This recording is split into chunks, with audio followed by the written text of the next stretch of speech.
Hey, what is up everyone, it's Killerwick. So I am playing the Resident Evil Requiem today, and I'm running this on the 5070 Ti. But what's different from other 5070 Ti benchmark is that I'm pairing this with the 5900X, a 2 generation older CPU. Still, this was a beast of a CPU back then. I believe for AAA story games it shouldn't be that much of a problem. I am recording this with the NVIDIA in the same PC, so expect about 3 to 5 FPS loss in the benchmark. Alright, with that said, let's jump right into the settings, and I am using 2K resolution, that is 1440p with path tracing, and I'm gonna be using everything gonna be at the highest settings, so I'm gonna max out everything. And for now, let's use DLAA. We are using a path tracing, but for now let's try using DLAA, and yeah, everything else pretty much maxed out. Let's start counting the FPS, and yeah, I don't think you're supposed to play this game on 2K maxed out with path tracing on the 5070 Ti, because 30 FPS for a first-person shooter is just not enough. Maybe, you know, considering I was a low spec gamer for a big part of my life, so this is back then I would give anything to get this much FPS. But yeah, I didn't bought the 5070 Ti for just to play in 30 FPS. So yeah, this is not the ideal way, but though the graphics is pretty sweet. Look at the latency, it's over 100, which is it is pretty noticeable. So let's yeah, turn on the DLSS.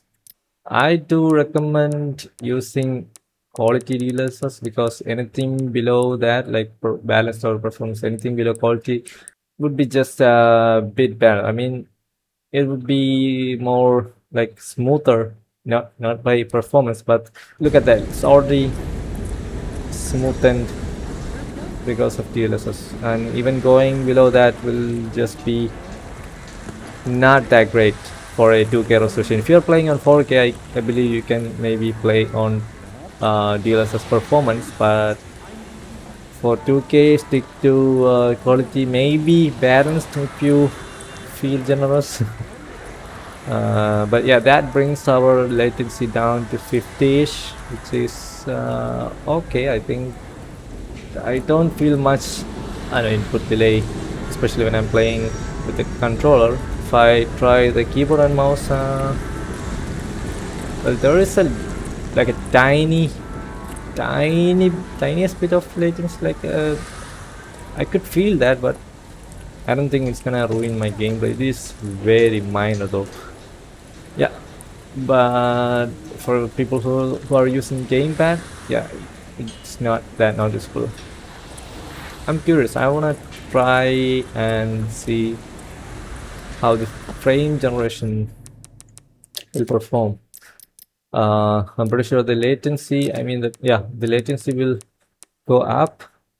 Let's try 2x. Yeah, it feels much smoother, definitely, because it's closer to 100 FPS, so it does feel smoother, and the latency is pretty much similar as before, mid 50s mostly. So I think you can play this with 2x frame generation, but would I though? Maybe it's not that bad. Let's try 4x now. Okay, 4x brought us into the upper 150s, 180, 190s, but the latency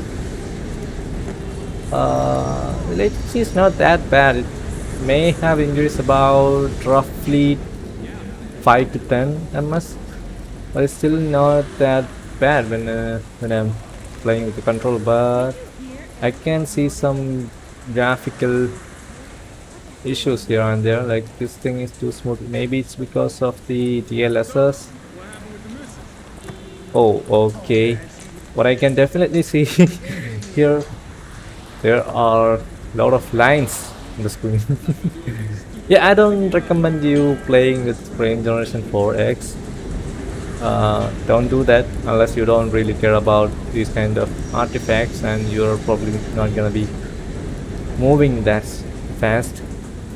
But yeah, if you're gonna be using the frame generation, I suggest that you stick with the 2x. We haven't tried 3x, but I don't think. Yeah, you can still see some of that artifact. It's not as bad as 4x, but it's still there. Yeah, I suggest you use 2x or maybe 3x if you are feeling okay with the results. For now, I'm gonna be, I'm gonna turn that off. Graphics, even with DLSS quality, is pretty good. And this is like the one of the most intensive areas in the game, probably the intensive area. I think I haven't played this game that much. The indoors will be much smoother than this. Oh, okay. I think it's because of the path tracing and the DLSS that you can see a lot of shimmering. I don't know if you can pick that up in the video, but there's a lot of shimmering around the fences. Let's try using DLAA. Yeah, it's definitely lower, but there is still some shimmering. I believe it's a problem of the DLSS version, or maybe it's the path tracing. But yeah, and as you can also see, the GPU is working at 99 to 100%, so there is no bottleneck whatsoever. So even with this GPU, if you are playing a really GPU demanding game, you should be just fine. I mean, games like Valorant and CPU intensive games, mostly multiplayer games, are the ones that's gonna be suffering with this CPU combo. I mean, majority of the times you're gonna get like really good FPS, and the only thing that's gonna be using the path tracing most times are the lights, and you can see there as I use the light that lots of shimmering and the blurriness. I don't know what to call that, but yeah, it's quite distracting once you notice it. And inside it's a similar FPS as we've seen, a bit more higher on the streets. It was 55 to 60ish, and it's now 80 to 80s. Okay, now let's try with the ray tracing. We are gonna turn off path tracing to ray. Oh my god, look at that difference. Even in that preview I can see a big difference, like the whole ambience just changed. Yeah, we're gonna keep that and keep everything maxed out as before. Gonna turn off any upscaling for now. Alright, we're back at the street. Let's start counting FPS. And yeah, it's really, I think it's very different from path tracing. Should be around here. The whole lighting just changed the mood. Like it's more dark, moody. Honestly, I like this. It feels more, menacing. I don't know. It feels more like a horror game. But yeah, the graphics still looks pretty good, except for that lighting, of course. And FPS, look at the FPS. We are easily over 60 FPS, hovering around 70s. And of course the GPU is not being bottlenecked by the CPU. And yeah, everything seems to be pretty good. Would I play like this? Maybe not. I would use every settings there is, but I could say most people would prefer this, getting more FPS and the lights being more darker, and the ambience being more darker maybe suits the mood more. Yeah. pretty good. And let's try the DLAA. Okay, with DLAA, I think it got a bit sharper and we lost a few FPS there. I think it was around 95-ish before. The textures got a bit more sharp, I guess. Yeah, I think it's a lot more, maybe a lot, but definitely more sharper than before. And the FPS also, of course, dropped. And when you look at the latency, you can see it's hovering under 50, so it's pretty good. Yeah, you can play with the DLAA, and I don't think there's any point using any upscaling like DLSS quality or anything. Yeah, with quality you can get over 100 FPS, but do you want that much for sacrificing visual quality for more FPS for a single player game? Now I personally prefer more quality over FPS. And look at that, that shimmering is much less, it's almost not there. Probably it's because of the path tracing, because currently I'm using the upscaling and it's not as bad as before, so it's definitely path tracing. Let me try the frame gen 4x and see how much of latency you get. Sure, not that bad, not that bad. But there are those, oh, okay, weird flickerings happening. Oh, that's the water. That's just rain, I guess. But I can see a bit of ghosting. Yeah, definitely see that. Even with 200 FPS, I don't feel that much better than before.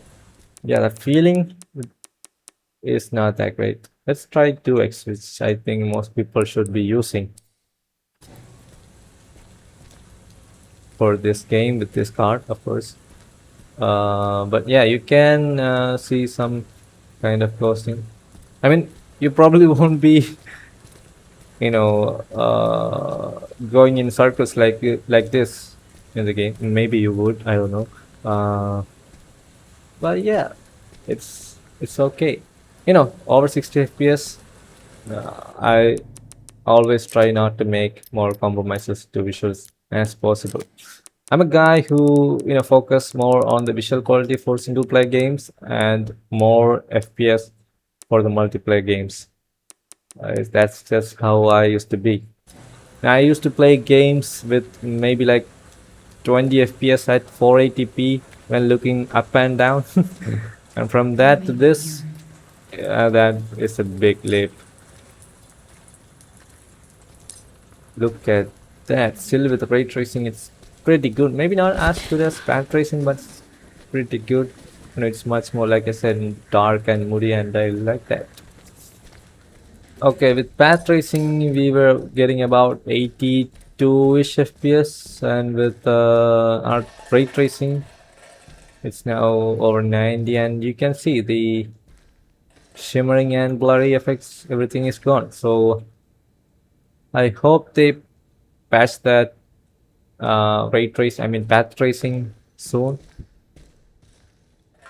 I really don't mind playing the game without path tracing, honestly, because this game is already really good. Oh, we have dropped the frames, but it's still playable, and the latency is pretty good, under 40 FPS. 40 ms. I believe you won't get worse than what you saw in the street. I hope so, because I haven't played the game, and from what I've seen from the benchmarking, I think the street was the most demanding place of the game. That should have gave an idea on how the game plays on the 5070 Ti with the 5900X, but for some education purpose, I'd say for the actual bottleneck tests, I'm gonna use 1080p and I'm gonna lower all the settings as low as possible and see if I can create a bottleneck. So yeah, everything off. We don't even need the upscaling, and everything on low. Let's see. Okay, we are back on the streets again. Let's count the FPS and look at the latency. We're down to just 20 ms, and yeah, the graphics looks worse, but not that worse. It is still playable, you know, if you have a low-end PC. This game, I mean, it won't run that well on a low-end PC, but still, even low settings isn't that bad. Yeah, there are no shadows and stuff, but look at that, GPU 45% and CPU also interestingly only 40%. I don't think that's a bottleneck though. You know, when this processor bottlenecks, it's around 60 to 64%, because over that is just more cores, and you know, games don't use a lot of cores. So I think it's like, say, game limit rather than a bottleneck. Maybe it is kind of a bottleneck. So folks, we have successfully tested our benchmark, I mean our bottleneck, and we have successfully bottlenecked our GPU with our CPU. Maybe, yeah, CPU bottlenecking. I get confused easily with that. I don't know if it's bottleneck or anything else. Maybe the game's supposed to not get higher FPS. I mean, even looking at the sky, I'm not getting that much. So yeah, I don't think it's a CPU bottleneck yet. But that is it. I hope this gives you an idea of how 5070 Ti pairs with a 2th-generation older CPU. And if you are thinking about buying this GPU, I mean, the prices are right now, I'll be amazed if you get a good deal. But if you really want to buy this GPU to pair with this CPU, I say go ahead, because games like this and a lot of, you know, story games, AAA games, you will be just fine. And even if you're not getting the 100% of the 5070 Ti's performance in this game, you do get. But if you don't, still you will have like really good high refresh rate gameplays, maybe over hundreds, definitely over 60 and over 100 FPS in pretty much all the games, even including the games that is CPU bound, like, you know, multiplayer games like Valorant and some other games, I think Apex. And yeah, I'll make a different video on that, testing the CPU intensive games and see how much the bottleneck affects. But yeah, you can always upgrade your CPU later. And you know, like I said, I only suggest buying this GPU if you can get it for a good deal. If not, you can buy a used 4070 or 4072 Super, and even a 4080 if you can get for a good deal. And if you buy a 4080 series, you will get similar FPS. So that is all. I hope you guys like the video. I'll be making more benchmarking videos and gameplays on the 5070 Ti. And as always, I'll catch you guys in the next one. Adios.